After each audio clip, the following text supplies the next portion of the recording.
Hola, bienvenidos, bienvenidas. Un capítulo más a Contingentes Innecesarios, el podcast producido por Cine con ñ y el único especializado en cine y series españolas.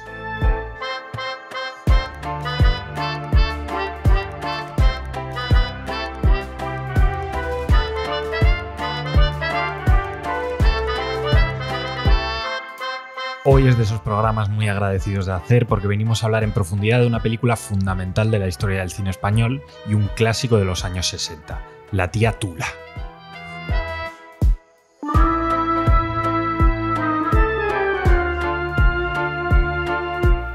Contingentes Innecesarios, un podcast de Cine con ñ, con Arturo Tena y José Antonio Cano. Es un momento ideal para hablar de La tía Tula porque en este 2024 se cumplen 60 años desde su estreno en el Festival de San Sebastián y para momentos ideales siempre estamos el que os habla, Arturo Tena, y el compañero de fatigas en Cine con ñ, José Cano. ¿Qué tal, Cano? Aquí estamos. Bien, estamos mucho mejor ahora porque vamos a hablar de este clasicazo y lo podemos hacer gracias al inestimable apoyo de la plataforma de streaming del cine español por excelencia, que es Flixolé, que tiene disponible la película para verla y volver a verla, y además la ha incluido en su colección llamada Principios del siglo XX, que es un grupo de películas que está dentro de sus colecciones dedicadas a adaptaciones literarias que ha hecho la plataforma por el Día del Libro. Flixolé es la plataforma de streaming del cine español. Suscríbete ahora y ten acceso a un catálogo de más de 4.000 títulos de todas las épocas y géneros. Disfruta del cine de Berlanga, Buñuel, Bardem, Alex de la Iglesia o Alejandro Amenábar. Pruébalo gratis 14 días sin compromiso. Después, paga 3,99 € al mes o 39,99 € al año. Entra en flixolé.com para encontrar más información. La tía Tula es una película muy conocida, pero vamos a hacer antes un poco de presentaciones.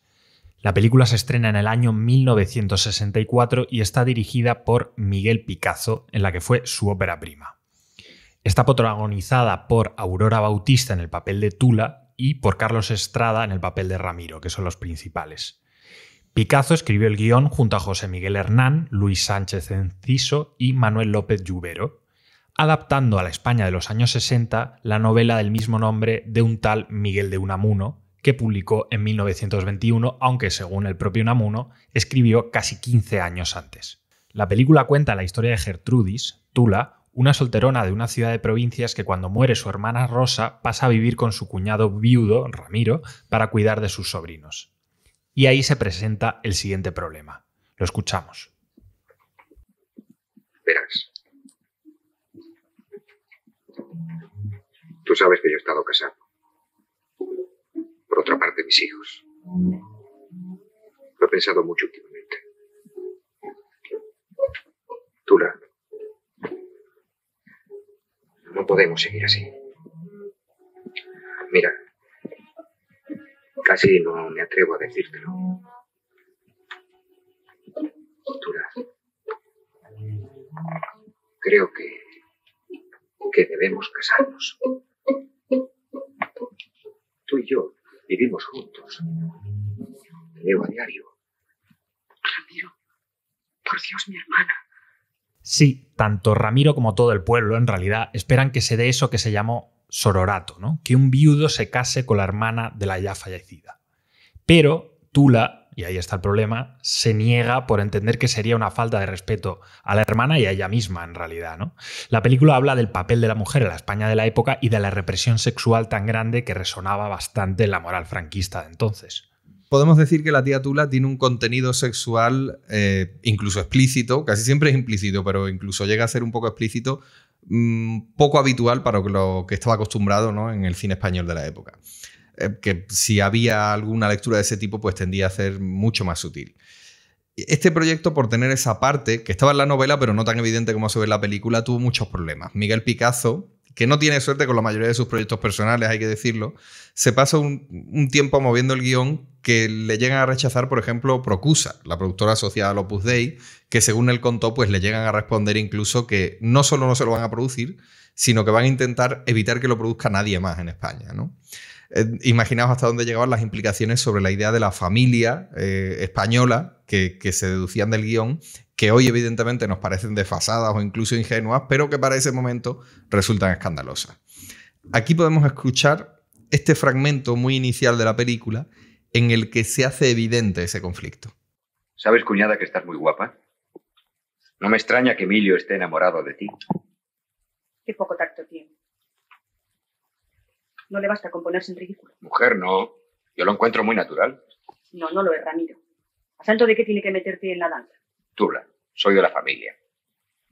Mira, dile que no se canse. No va a conseguir nada. Estoy harta de que me siga los pasos. Ni con tu intervención ni con la de nadie. Díselo. Estoy muy bien así y no pienso casarme. Estás en tu derecho. Pero ¿por qué no se lo has dicho tú de esa manera, sin emplear disculpas? No las necesito, Ramiro. Vamos, Tula, que nos has puesto de tapadera. Si me ha leído tu carta. Parece mentira, Ramiro. ¿Cómo puedes pensar que yo utilizo a los niños como excusa? Yo los quiero. No los querría más si fuese su madre. Tus hijos me necesitan. Me debo a ellos. Y tú lo sabes. Total, que no te casas por los niños. Mira, Ramiro, no me caso porque no quiero aguantar a ningún hombre. Métetelo en la cabeza. Entonces, ¿por qué me aguantas a mí? ¿Pero qué bicho te ha picado? Yo no te aguanto a ti, tú eres mi cuñado, el marido de Rosa. Pero soy un hombre. ¿O qué si no? Sí, hay que aclarar que la tía Tula, a pesar de todos los problemas que tuvo con la censura, se consideró parte del nuevo cine español que estaba surgiendo en aquella época en nuestro país y se interpretó que era una película más independiente, ¿no?, de ese cine que estaba favoreciendo el régimen, aunque luego vamos a explicar cómo y por qué, ¿no?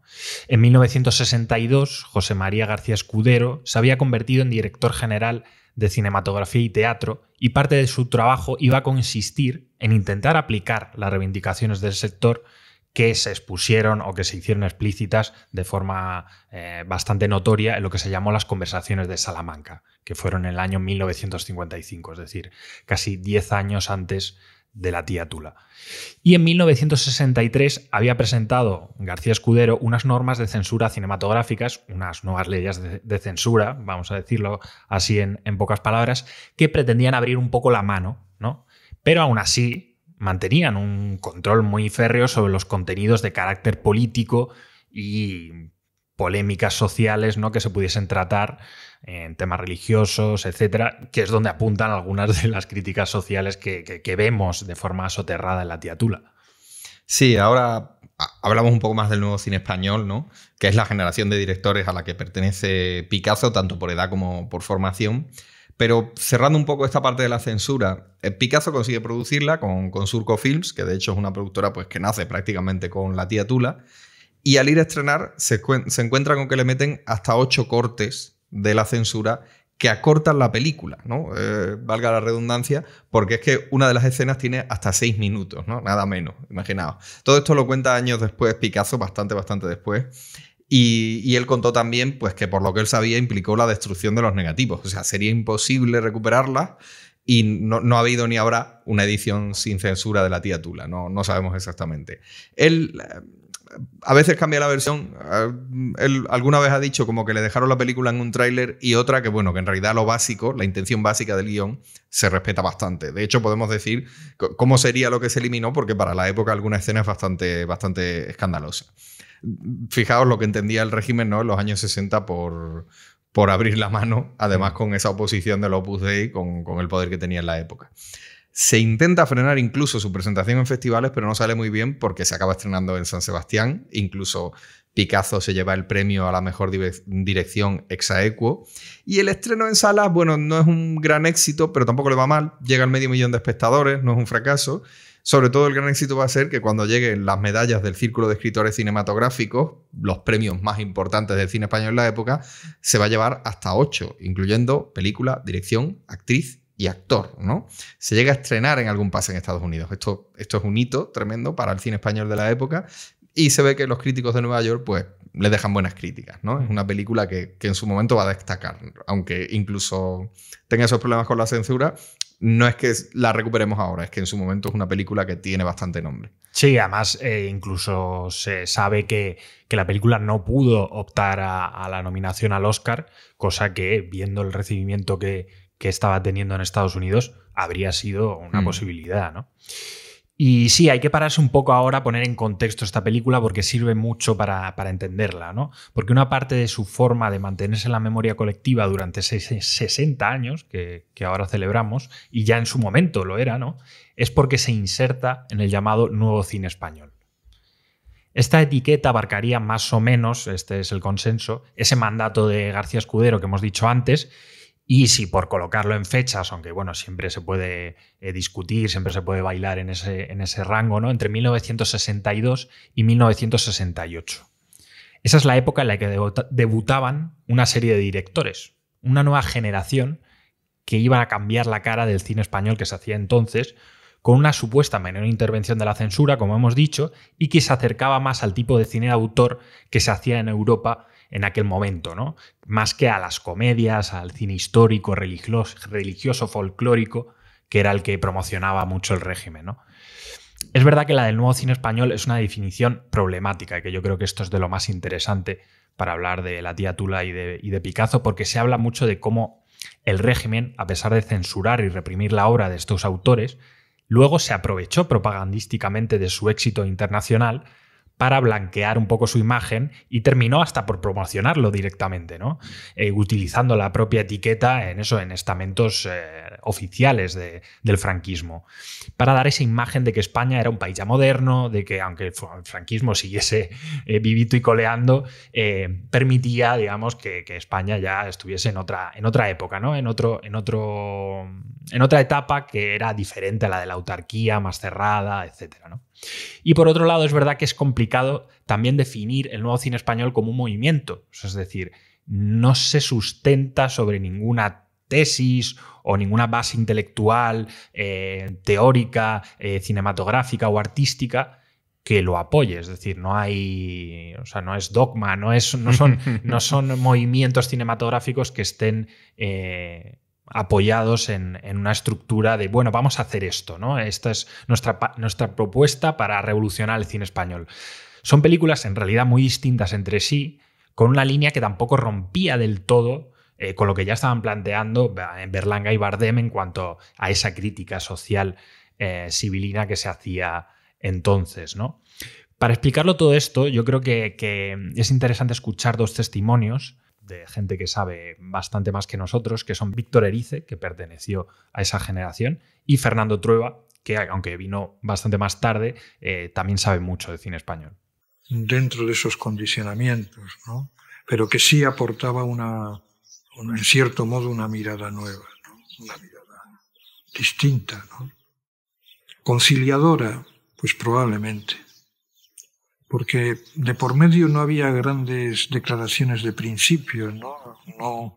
No había una instancia de decir vamos a revolucionar el cine español, para nada. Eran películas críticas, pero sin que eso estuviera en el primer nivel. Carecían del simplismo que a veces puede tener un cierto cine social, un cierto cine crítico que se hacía en esa época y que se hace siempre en el mundo. Estas películas eran muy narrativas, eran muy de una profunda humanidad, eran películas muy personales y, sin embargo, sin poner la crítica en el primer nivel, quizá por eso la crítica era más profunda. Sí, esto que dicen da un poco la dimensión. Los directores del nuevo cine español podían tener planteamientos similares de fondo entre ellos, pero tienen evoluciones muy diferentes, ¿no? Dos de los que hemos hablado aquí en este podcast, Manuel Summers y Carlos Saura, evidentemente pueden tener cosas en común, pero son cineastas muy distintos y con evoluciones posteriores, de hecho, a ese comienzo de los años 60 completamente opuestas, ¿no? Pero sí tienen un sentido de época. Lo que sí comparten todos estos directores es el espacio y el tiempo, ¿no? Pasaron por lo que se llamó el Instituto de Investigaciones y Experiencias Cinematográficas, el IEC, que luego fue simplemente la Escuela de Cine, la EOC, y en ese espacio formativo, pues ellos tienen acceso a cineastas fuera del radar del régimen, ¿no? No tienen esa hipervigilancia que hubiese en otras instancias del audiovisual español. Fueron más libres, tuvieron acceso a una formación más libre de la que se tenía en España en la época. Y eso es un poco el nuevo cine español. Un grupo de directores que se crían en una misma sensibilidad y en un lenguaje parecido, y luego ya cada uno se expresa pues según su idiosincrasia, por decirlo así.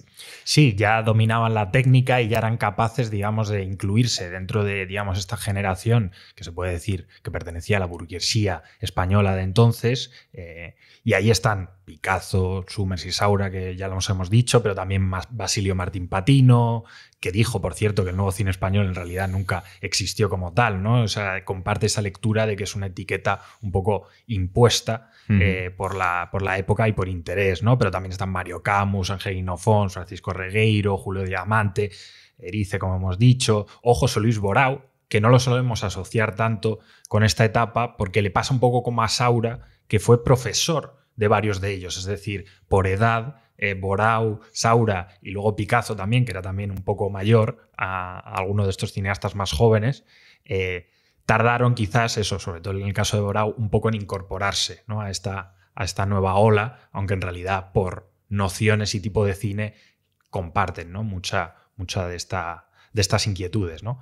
Y digamos que Carlos Saura se puede considerar como el padre del nuevo cine español, ¿no? Sus primeros cortometrajes es verdad que son de los años 50 y ya demuestran una sensibilidad distinta, y su ópera prima Los Golfos es como un poco la iniciación, ¿no? Esa ruptura. Se estrena en 1960, es decir, un poco antes de lo que estamos hablando, y fue un poco la película que rompía con esos esquemas anteriores, aunque es verdad que luego fue La Caza, la película 1966, que se podría considerar más representativa de Carlos Saura de esa misma etiqueta, tanto por ese análisis social que hemos dicho y esas formas de sortear a la censura y de establecer estos mecanismos para hablar también de la herencia de la guerra civil, como por su influencia y luego su gran repercusión internacional que ayudó, ¿no? a que la etiqueta se consolidara.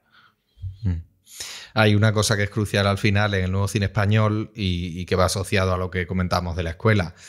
La generación, ¿no? O sea, Saura tiene otra edad, Picasso tiene otra edad, pero al final lo que comparten la mayoría de estos directores es que vivieron la guerra civil siendo niños pequeños, ni siquiera adolescentes, ¿no? Y no la viven tan en directo a lo mejor como un Berlanga, que era un poco más mayor, y se han hecho adultos ya en la posguerra o incluso al final de la posguerra. Así que tienen una visión de las cosas y de la sociedad española un poquito diferente. Sí, algunos incluso han podido salir de España, ¿no? Han visto qué es lo que está pasando fuera y eso tampoco lo podemos olvidar. Es verdad que 9 cartas a Berta, la misma Tía Tula o lo que ya hablamos aquí, ¿no? Del Rosal Amarillo y La línea de luto de Manuel Summers, tienen ya otro enfoque un poco menos cínico o irónico en la crítica social, pero igualmente con ese aire un poco más melancólico, ¿no?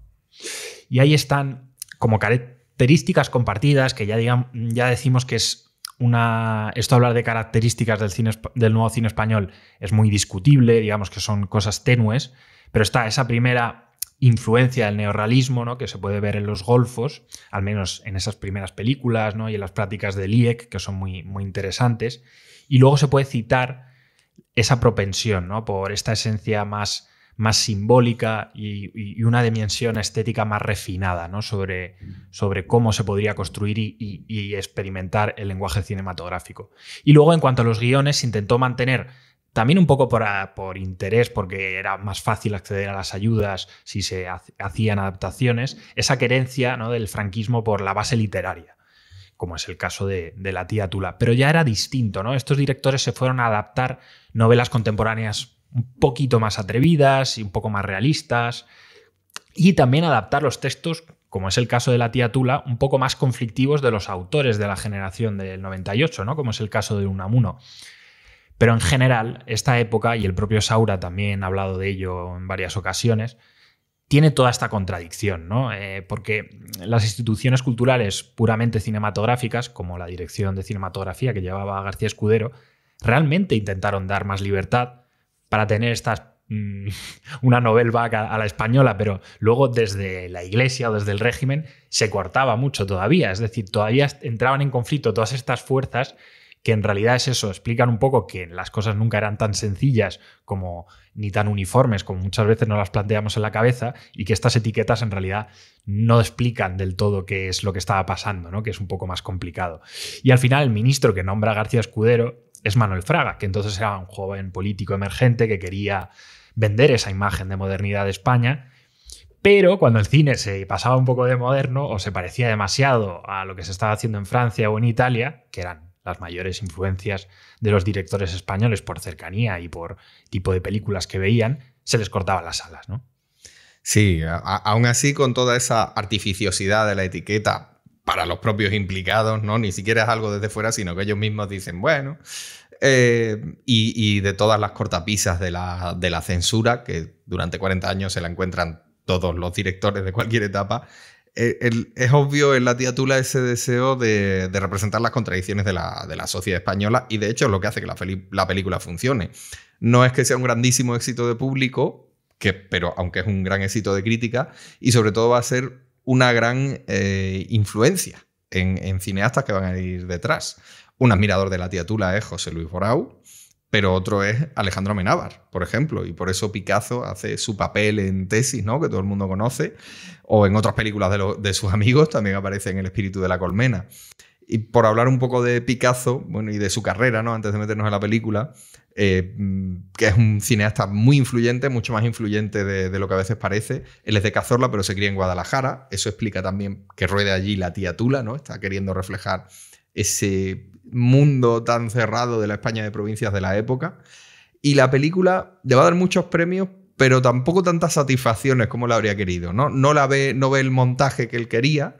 Ya decimos que él es un poco contradictorio en hasta qué punto es determinante esos cortes de la censura en la interpretación de la película, pero bueno, aún así sabemos que no es el montaje que habría estrenado él, ¿no? Y a lo largo de su vida le va a costar mucho asentarse en la industria. En toda su carrera hace solo 5 largometrajes, ¿vale? En toda su carrera, que digamos el último es 1985, ¿no? Abarca más de 20 años. 1968 estrenará Oscuros sueños de agosto, con Víctor Erice como uno de sus co-guionistas, pero luego se va a pasar 8 años sin rodar un largo. Hasta el 76, ya con Franco muerto, Los claros motivos del deseo, que es un thriller sexual muy de la época, ¿no? Tiene muchísimo interés, pero no parece un proyecto tan autoral como sus 2 primeros largos. Luego da ese salto, que parece que va a ser un salto industrial importante, que es rodar El hombre que supo amar, que era una coproducción. Es un biopic de San Juan de Dios, ¿vale? Pero no lo retrata como se habría hecho a lo mejor en la España franquista. No es un mártir, no es una figura religiosa, sino una especie de revolucionario, ¿no? Un tipo que se enfrenta al poder establecido. Era un gran proyecto internacional. No cuaja del todo, pero tiene la curiosidad de que lo interpreta Timothy Dalton antes de hacer de James Bond. Así que podemos decir que Picazo dirigió a un Bond, ¿no? Y llega a tener hasta problemas con la congregación, porque es una película de cine religioso que al final la Orden de San Juan de Dios está detrás. Y él no acaba contento, él no le gusta mucho lo que se acaba estrenando respecto a lo que él había planificado en su momento. Y ahí nada, llegamos a Extramuros en el 85, que junto a La tía Tula, yo diría que es su película más conocida. Picazo tiene un poco el problema de que es uno de estos directores que su ópera prima fue tan buena que ha ocultado un poco su obra posterior, ¿no? Y Extramuros pues es un drama que, por cierto, se puede ver en Flixolé también, ¿no? Ambientado en un convento de monjas en el siglo XVI, y en el que está por ahí pues Carmen Maura, entonces empezando su carrera, y también Mercedes San Pietro, que era una actriz bastante más conocida en aquella época. Podemos escuchar un fragmento de Extramuros, ¿verdad? Quiero dar la bienvenida en nuestra humilde casa al señor Duque, nuestro dueño, tanto en mi nombre como en el de mis hermanas. Yo también deseaba hace tiempo esta visita. Sobre todo desde que llegó a mis oídos el rumor de los prodigios que en la casa suceden. ¿Saben que se habla de ello hasta en la corte? Aquí no llegan noticias de fuera. Por mi gusto ya me habría acercado, pero aquellos que nos debemos a su majestad no siempre somos dueños de nuestras decisiones, sobre todo en tiempos de guerra. Un puñado de míseros labriegos que se niegan a pagar las tasas de la hacienda. Son años duros. Para la hacienda del rey no hay años buenos ni malos, sino vasallos dispuestos a cumplir con ella. La salvación de la cristiandad bien merece se le dediquen esas cargas pequeñas. No tan pequeñas, Excelencia. Lo hemos escuchado, y yo creo que en general se es un poco injusto con el resto de películas de Picazo, porque en realidad no se merecen ninguna de ellas, si la analizas por separado y se ven por separado, todas, cada una con sus circunstancias y sus problemas, ninguna merece ser tan olvidadas o tan opacadas, ¿no? por esta gran ópera prima. En el cine se le etiquetó un poco, ¿no? como director intimista, literario y algo rígido, cuando luego demostró que podía hacer cosas distintas, ¿no? y manteniendo un fuerte rigor, ¿no? que es el que a Picasso le gustaba mucho a nivel dramático, ¿no? Y también hay que decir que entre película y película, entre estos 5 largometrajes, en realidad él nunca dejó de trabajar, ¿no? Es verdad que, bueno, ya hemos hablado de su faceta como actor, que es, bueno, al final es un poco entre el favor y el detalle, ¿no? Tampoco fue realmente algo realmente decisivo en su carrera, porque en realidad lo que va a estar haciendo Picasso es dirigir series y TV movies, ¿no? Para televisión española, sobre todo estas adaptaciones literarias, ¿no? Que era con lo que se le vinculaba mucho después de La tía Tula, en la que se convirtió en una especie de especialista, ¿no?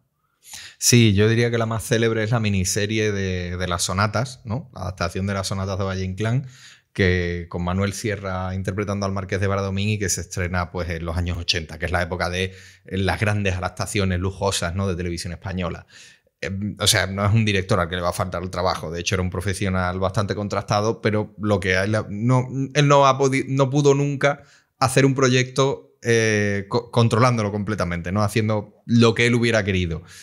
Sobre todo porque le va a costar mucho financiar los largometrajes. Se ve que a partir de La tía Tula se gana cierta fama de director complicado y sobre todo que se va a buscar problemas con la censura y casi no consigue rodar. Se le quedan, por lo que él mismo contaba, se le quedan docenas de proyectos en los cajones. Sí, antes de hablar de estos proyectos vamos a ir un poco de la cabecera de las sonatas, porque creo que es como muy de serie de la época.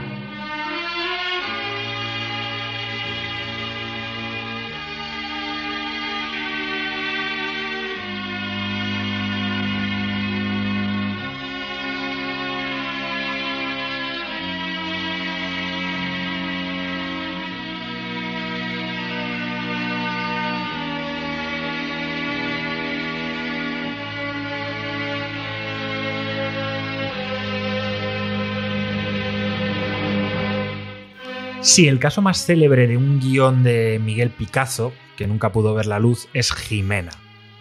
Él escribe en los años 60 esta historia que básicamente cuenta los amores del Cid y doña Jimena, claro, desde el punto de vista de ella.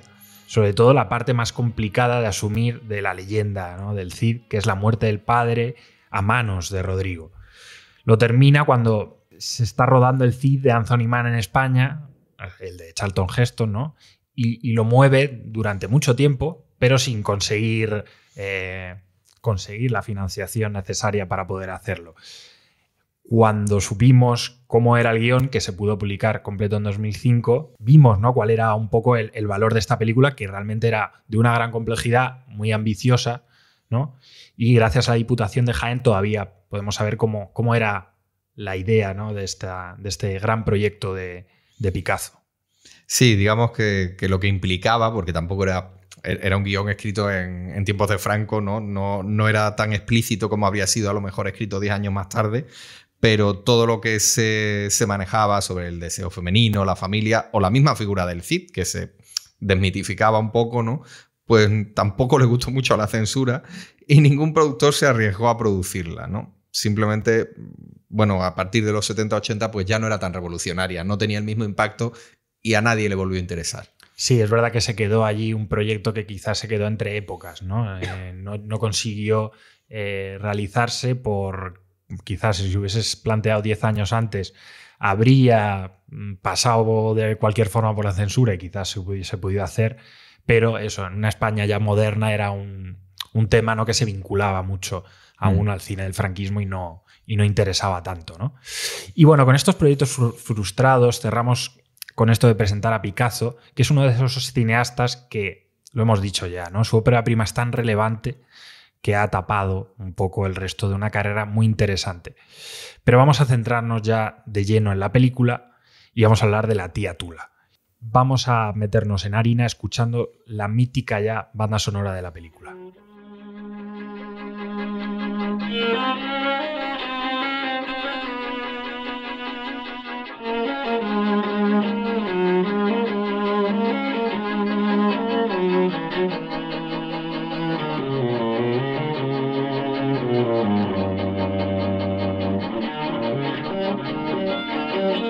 Para hablar de la tía Tula es imprescindible tocar antes, ¿no? O mientras, el tema de su protagonista, Aurora Bautista, que para muchos críticos y para ella misma está aquí en el mejor papel de su carrera. Hace poco hablamos de ella en un artículo en la web que escribió Cano, cortesía también de Flixolé, sobre el cine religioso en Semana Santa, porque muy poco antes de esta película, Aurora Bautista había sido Teresa de Jesús, en la versión de 1961 de Juan de Orduña, que es quizás su otra interpretación más recordada, ¿no? Su otro gran protagonista. Sí, Bautista viene de ser como la gran estrella de la industria española en los años 50, uno de los baluartes de Cifesa, ¿no? La célebre Cifesa, haciendo de heroína de dramas históricos patrióticos, ¿no? Que es un poco lo que se llevaba entonces. Como la mayoría de actores y actrices de su generación viene del teatro, tiene una formación sobre las tablas, digamos, ¿no? Y debuta en el cine en 1948, bastante joven, haciendo de Juana la Loca, o Juana I de Castilla, en Locura de Amor. Luego en 1950 protagoniza Agustina de Aragón, que es otro gran éxito, y a partir de ahí pues se pasa pues casi toda la década. Siempre muchas películas de la mano de Juan de Orduña, que es como su descubridor, entre comillas, haciendo dramas románticos o históricos y alternando el cine y el teatro. Cuando le llega la tía Tula, vamos a decir que le ha dado un giro a su carrera, ¿no? De alguna manera. Y está con películas como de más prestigio, ¿no? Aunque por Locura de Amor ya obtiene bastantes premios, ¿eh? O sea, sus primeras películas ya le dan un caché como actriz. No solo una chica famosa, sino una actriz de talento. En el 61 hace Santa Teresa. En el 63 con Luis Zaslavsky, con el director argentino, protagoniza la coproducción Las Ratas, que en este caso está basada en una novela de José Bianco, ¿vale? No confundir con la de Miguel Delibes. Sí, y luego en 1964 ya interpreta a Gertrudis, Tula, esta mujer ya de cierta edad para la época, es lo que se llamaba una solterona, ¿no? Bautista tiene ya 40 años cuando rueda la película, pero su personaje se supone que solo tiene 31. Cuela. Sí, que aún así son muchos, ¿no? Para no haberse casado nunca en la España de los 60, se supone. A su manera, sus últimos papeles son más o menos rompedores, porque su Teresa es un poco... tiene ese carácter, ¿no? Antisistema que tiene la mística, y luego la protagonista de Las Ratas también a su manera tiene sus rupturas, ¿no? Y a Bautista le gustó muchísimo el guión que le manda este desconocido como Picazo. Imaginaros un cineasta que no ha hecho ni una película mandándole su guión a la gran estrella del cine español de la época. Y ella le dijo que sí, le dijo que le flipaba la película y le pidió como condición para poder participar en ella que la esperara un año, porque ella tenía que rodar otra cosa, que tenía un compromiso ya hecho, quizás fuese Las Ratas. Era Las Ratas, sí. Y le dice, espérame para todo esto y yo me apunto el año que viene. Y Picazo lo hizo. Picazo confiaba tanto en que Aurora Bautista tenía que ser su protagonista que esperó, ¿no? Y al final el papel era difícil, ¿no? Y algo arriesgado para una actriz como Bautista, porque ella venía, como hemos dicho, de esa escuela de interpretación más teatral, ¿no? De ir a la gestualidad, de una actuación que iba más a lo hiperbólico, ¿no? Que quizás ahora podemos leer como quizás un poco sobreactuado, ¿no? Y en cambio Picazo lo que le pedía era algo mucho más contenido, apesadumbrado, ¿no? Como esta mujer severa que necesitaba tener un carácter mucho menos dado a la expresividad, ¿no? Y por eso tuvieron algún momento de tensión, se sabe, al principio del rodaje, entre ellos, ¿no? De cómo tenían que encarar el personaje, pero luego lo recondujeron bastante bien, y Picazo siempre ha sido también un gran director de actrices y actores por su manera, ¿no? De su carácter también, que era, por lo visto, una persona muy afable que podía llevar, ¿no? A las estrellas como Bautista en la época. Y al final, tú lo has dicho, ¿no? Bautista siempre ha estado hiper orgullosa de la película y le entregó el Goya de honor a Picazo y todo, ¿no?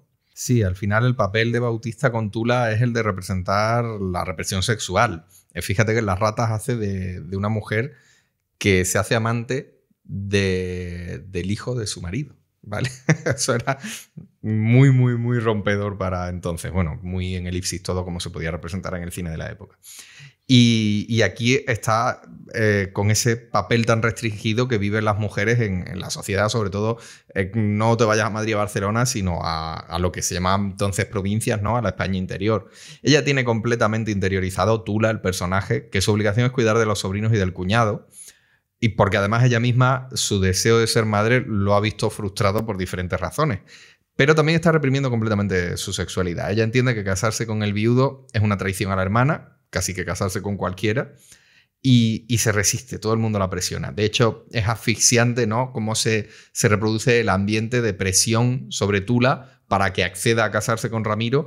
Y vamos a escuchar un fragmento muy significativo, no sé si el más conocido de la película, pero desde luego de los más conocidos, en el que el personaje tiene un diálogo muy intenso sobre el cuñado, sobre Ramiro, con el cura, con su confesor, que lo interpreta en este caso José María Prada. Ya que te pones en esa tesitura, nada de dejarlo para mañana, hoy mismo. Cuando llegues a tu casa, les preparas las maletas y que se marchen. Porque ¿qué haces tú con un hombre así? Si seguís en ese plan, los niños acabarán enterándose y todo el mundo. Estas cosas trascienden siempre, por desgracia, a la calle. Y eso es escándalo, pecado de escándalo. Si él quiere que se marche, tiene la puerta abierta. Pero los niños no se van de conmigo. ¿Y crees que va a prescindir de ellos? Así, por las buenas. Ahí tú la estás poniéndote una venda delante de los ojos. De veras que no te conozco. ¿Con qué derecho le vas a pedir que se separe de sus hijos? Métele en la cabeza que no tienes más que dos soluciones. O el matrimonio, o que se marchen de tu casa. La Iglesia siempre presente y con un papel muy poco halagüeño. En la novela de Unamuno, que era muy anticlerical, tampoco quedaba muy bien la Iglesia, porque el cura le viene a decir que regularice la situación, ¿no? Todo el mundo da por sentado que de alguna forma ella ya se entiende con el cuñado, porque ¿qué hacen un hombre y una mujer viviendo juntos? Y que por eso, por ejemplo, pues ha rechazado a uno de los pretendientes que ella tiene. Ahora nos parece muy marciano, ¿vale? Y nos parece muy violento. Bueno, de hecho era muy violento. Pero para muchas mujeres de la época esta situación es completamente cotidiana, es casi un documental. Sí, en ese sentido, en esa cotidianidad recuerda a otra película que se estrenaría también poco después, en 1965, El mundo sigue, de Fernando Fernán Gómez, y que tuvo una película que tuvo aún más problemas con la censura, prácticamente ni se estrena, olvidada durante muchos años, pero en esa película las dos hermanas, que son Gemma Cuervo y Lina Canalejas, están atrapadas en los dos roles también, ¿no?, que se les asigna a la sociedad. La esposa decente, aunque el marido sea un inútil, o la amante, ¿no?, la mujer sexual, la mujer indecente, y Tula es como la tercera opción, ¿no?, quizás la mujer angelical, que quizás se puede ver más en Calle Mayor y en películas así, más anticuada, más de provincias, pero que al final es eso, es el arquetipo de la solterona, ¿no? Lo llamativo es que Picazo estaba adaptando una novela de 1921, o sea, una novela que tiene 40 años, una novela que se publica antes de que nazca Aurora Bautista y que en lo básico no ha envejecido prácticamente. Unamuno siempre fue más conocido como filósofo o como articulista, ¿no? Unamuno era un polemista, un tertuliano de la época, digo públicamente. Su importancia, obviamente, literariamente, lo estudiamos en el colegio, pues es otra. Que me perdone la RAE, ¿no? Pero Unamuno siempre fue públicamente una especie de señor mayor que le gritaba a las nubes. Pero en los años 20, cuando él empieza con lo que llamaba sus nivolas, ¿no? No eran novelas porque no se ajustaban a la idea muy cerrada de cómo era una novela en la época. Él explica que la había escrito en 1907, o sea, más de 10 años antes, y es una crítica explícita a la tradición del sororato, que era una costumbre muy arraigada todavía en la Castilla interior que él conocía, y bueno, que era lo que Tula en la película quiere evitar explícitamente, ¿no? Eso de casarse, la hermana soltera de la fallecida se tiene que casar con el viudo. Era una mezcla de una costumbre ancestral ahí como que tiene que ver con la poca esperanza de vida de la época, para garantizar que los niños, los hijos están bien criados durante toda la infancia, pues si fallece uno de los cónyuges, pues hay que casar con un hermano para que estén bien cuidados y tal, la descendencia.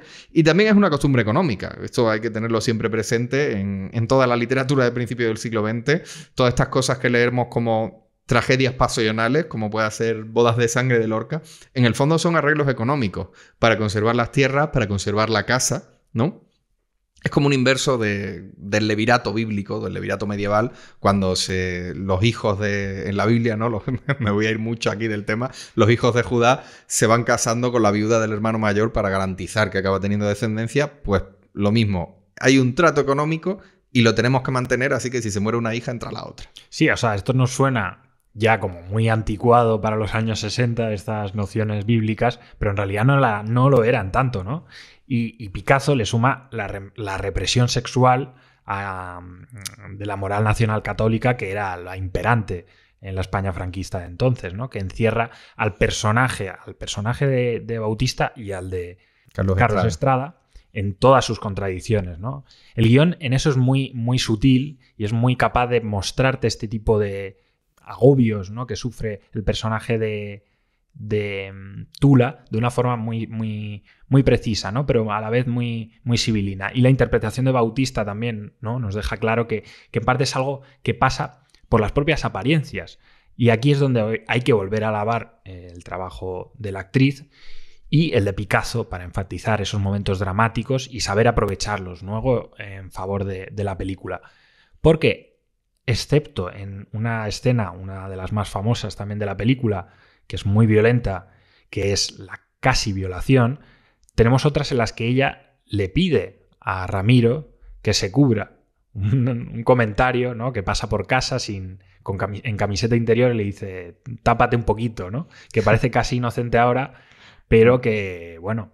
Sí, es como que para el cine español de 10 años después él va muy vestido, ¿no? Vamos a escucharlo. Oye, Ramiro, ¿por qué otro día cuando vayas al baño ponerte la chaqueta del pijama? ¿Pueden verte los vecinos? Pero Tula, si aquí en el pasillo no me ve nadie. Mira, Ramiro, vamos a ser claros. Es a mí a quien molestas andando así por la casa. Como quieras, cuñado. Este diálogo lo hemos puesto porque explica muy bien todo lo que pasa por la cabeza de Tula y el trabajo que hace también Bautista. Es la primera vez le pone esa excusa del qué dirán, ¿no? Y luego le admite que le incomoda a ella misma. O sea, es decir, le está explicando por un lado cuál es el contexto social por el cual no puede hacer eso. Y claro, cuando se da cuenta de que en realidad están en el interior de la casa, es decir, nadie les está viendo, como le sugiere Ramiro, es cuando ella tira, ¿no? del argumento de la indecencia, ¿no? de la mirada, ¿no? Y ahí es cuando rechaza también a otros hombres, ¿no? Tula a lo largo de la película, como hemos dicho, y eso es como admitir que en realidad no le une a Ramiro una relación fraternal, ¿no? De cuñados, que es la que supone que se pretende y la que pretende Tula, ¿no? Y esto es difícil de interpretar hoy en día, pero también bastante común para la España de entonces. Bueno, y mientras todas las amigas jóvenes se van colocando, ¿no? Como se decía entonces, ¿no? Ya hemos colocado a la prima no sé cuánto, ¿no? Ahí llegamos a ver algo que no está en la novela para nada, por una cuestión cronológica, que es el equivalente a lo que ahora llamaríamos una despedida de soltera, ¿no? Pero bueno, es que en La tía Tula se puede ver casi con un ensayo muy famoso, Usos amorosos de la posguerra española, de Carmen Martín Gaite. Pues lo puedes ver con eso en la mano, o con los relatos de Carmen Laforet. Creo que hemos hablado alguna vez de las adaptaciones de Nada en la web también, ¿no? Carmen Laforet describe muy bien esas costumbres de apareamiento. Ella no lo diría así porque era muy, muy correcta, ¿no? Y bueno, que también es la visión femenina, pues en este caso al final es un texto de Unamuno adaptado por Picasso. Está bien mencionarlo porque hemos hablado de muchas películas, hay muchísimas películas en esta época que hablan de ese papel tan secundario y tan reprimido destinado a las mujeres, pero todas de directores. Todas de directores. Por ahí solo dirigía con cierta libertad, porque ella también había sido una estrella y porque se autoproducía. Ana Mariscal, pero ella al final, también por el contexto, huye de hablar de temas femeninos, ¿no? Si ese punto de vista se ve, lo diluye más. Pero fijaos cómo era el contexto. Que si tú le vas a pedir relaciones a una tiarrona de 31 años como es la tía Tula, hay que ir de esta manera. Tú dirás lo que quieres. Lo que esté en mis manos, ¿qué me aconsejas? ¿Y qué quieres que te diga? No sé. Quizá... Intercede por mí, Ramiro. Después de esta carta es contraproducente que yo insista. Me pones en un compromiso. Pero en fin. Hazme ese favor. No, hombre, si no es por ti. Es por Tula. Como es tan especial... Bueno... Sí, en este diálogo se ve, ¿no? Es muy interesante cómo Picasso es capaz de sacarle partido a la puesta en escena y en pocos detalles reforzar este contexto social del que hablamos. Incluso también cuando estamos dentro de la casa, ¿no? Lo que hemos dicho con la escena del tapaté, ¿no? Esas también continuas miradas que hacen los personajes desde la ventana. Vemos continuamente a Ramiro, ¿no? Mirando por la ventana, escuchando qué es lo que está pasando fuera, a los niños jugar. Y eso expresa, ¿no? También ese contexto que aunque estés dentro, aunque crees que estés en tu intimidad, en realidad estás influenciado por todo lo que hay fuera, ¿no? Y ahí están esas ansias, ¿no? De Ramiro también de ver algo fuera que le llama, ¿no? Ahí está también esa pulsión sexual del personaje. Pero también están los trabajadores del servicio, ¿no? Que están allí, que pasan y son casi como ignorados, ¿no? En la dinámica de la familia. Los papeles que juegan los niños, Ramirín y Tulita, que con esos mismos nombres representan una especie de recuerdo de que están condenados a repetir esos roles de género, ¿no? Y es una virtud que tiene la tía Tula, y en parte potenciada por la censura, como hemos dicho, en esas elipsis también que hay en la película, que no sabemos hasta qué punto para Picasso eran necesarias o las quería distribuir de esa manera, pero ahí está esa lejanía con la que lo cuento todo, ¿no? Hay una cierta lejanía en la mirada y el punto de vista de Tula es el dominante, pero también acompañamos mucho a Ramiro en momentos como los que hemos hablado, ¿no? Cuando se reúne con ese pretendiente y cuando hace ese pretendiente eso de ir detrás, ¿no? Ese de seguirla hasta que ella le da permiso para cortejarla, para ser su novia, cosas que parecen como casi muy inocentes, pero que tienen un lado un poco bastante creepy, ¿no? Si lo piensas. Y en general está muy bien pensada esa construcción que hace Picasso de la sociedad y de cómo no se deja llevar tanto por la subjetividad de los personajes, sino incluirlos, ¿no? Dentro de estas dinámicas, de estas apariencias, donde ese cuñado tiene ese papel tan ambiguo. Y por una parte ese cuñado hace lo que se espera de él, ¿no? Que es meter a la cuñada en casa y llevar todos en una vida familiar para que pueda criar a los niños y demás. E incluso llega a interceder por otra persona para que se case con Tula. Sí, es complicado enfrentarse al personaje de Ramiro porque para el espectador actual es un violador. Y de hecho, en parte para el de los 60 también. No tanto, porque, bueno, gracias a Dios la sociedad evoluciona, pero vemos el asalto a Tula, que aunque nosotros podamos leer entre líneas que en parte Tula corresponde a ese deseo, ella hay un momento que le deja clarísimo que no quiere, que no va a consumar, y esa escena es una escena de lucha, es muy violenta además, para la contención que tiene toda la película, es una escena muy muy violenta, sí. Y donde se ve mucha más carne de la habitual para la época además, ¿no? O sea, la lectura erótica es evidente, pero aún así es una escena violenta. Y luego Ramiro deja embarazada a Juanita, a esa prima del pueblo que se nos ha dejado clarísimo que físicamente ella es una mujer, pero que es una niña. Ella se comunica mejor con Tulita y Ramirito que con cualquier adulto, y es clarísimamente algo que está ocurriendo contra la voluntad de ella. Esa parte vista hoy es terrible. Pero en aquella época, aunque no lo deja tan mal como ahora, tampoco lo deja bien, ¿no? Sí, nunca sabremos que si esa lectura extra que habría que darle a la película, con las partes que faltan, quizás le daba otro carácter o nos explicaba un poco más o la impresión moral, ¿no? Que podía establecer Picasso sobre el personaje de Ramiro. Pero bueno, él siempre dijo que lo básico de su guión se respetó, y yo entiendo que esta forma de acercarse al personaje era más que intencionada, ¿no? Y al final lo que nos ha llegado con Ramiro, ¿no? Es que se presenta a ese hombre de la época que no es ni bueno ni malo. Al final, ¿no? Se entiende que se está comportando en todos los sentidos como se espera de un hombre en aquella época, ¿no? Cumple el rol social.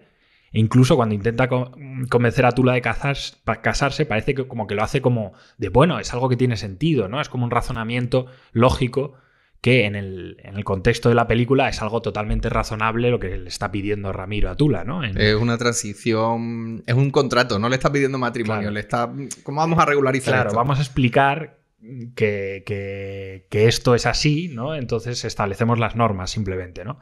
Y bueno, esa escena que en la que le explica esto, al final también forma como una especie de díptico con ese intento de violación, porque empiezan también en la misma zona de la casa, los personajes ubicados en la escena, solo que en la conversación él le pide matrimonio y no se toca, no hay ningún contacto físico, y la de la agresión sí lo hay, ¿no? Establece bien cómo evoluciona, ¿no?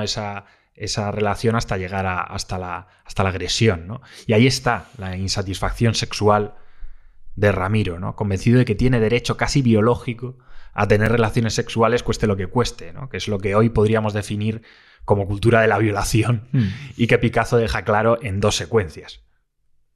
¿Qué haces?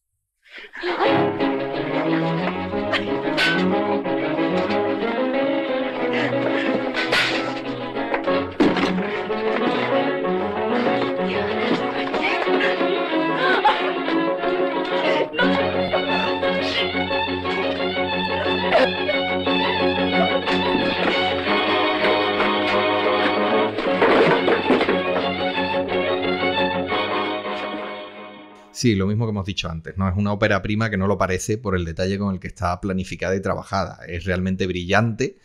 La concreción con la que te transmite el drama, ¿no? La forma en la que te lo transmite y además siempre desde la contención más absoluta, excepto en ese par de escenas en las que se sale y es un efecto completamente buscado. De repente esto deja de ser contenido y te estalla en la cara, ¿no? Y al mismo tiempo, pues decir que es una película inacabada tampoco sería mentira. De hecho, por lo que cuentaba el mismo Picasso, pues igual falta hasta un cuarto de hora de lo que él rodó y montó. Al final, si hay una moraleja que ni yo creo que la haya, ni Picasso dijo nunca nada parecido a que existiese algo así. De hecho, queda bastante abierto.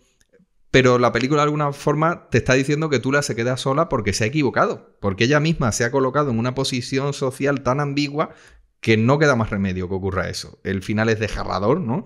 En el que ella se separa de los sobrinos, unos sobrinos que ella ya en ese momento considera sus hijos, ¿no? Y es una injusticia.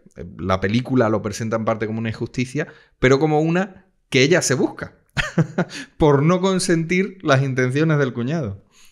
Sí, ahí está claro que ofrece esta dualidad en el sentido de que sin juzgar lo que está ocurriendo te ofrece las consecuencias, ¿no? De las que lo que podía pasar, ¿no? Si esta situación se daba, ¿no? Esto es también lo trágico de la película, que es una tragedia que al final no puedes evitar, ¿no? Que es la sensación. Los diálogos te lo van anunciando, ¿no? Pues casarte es mejor para ti económicamente, ¿no? Exacto, y al final saber que todos los personajes que tú desde la perspectiva de hoy dices, pero ¿cómo puede ser que estés diciendo esto? ¿Cómo puede ser que la coloques en esa situación? Al final resulta que tenían razón, ¿no? Y esa es la tragedia que ofrece la película, que te deja totalmente desolado y no te deja un final feliz, ¿no? Para la tía Tula, precisamente.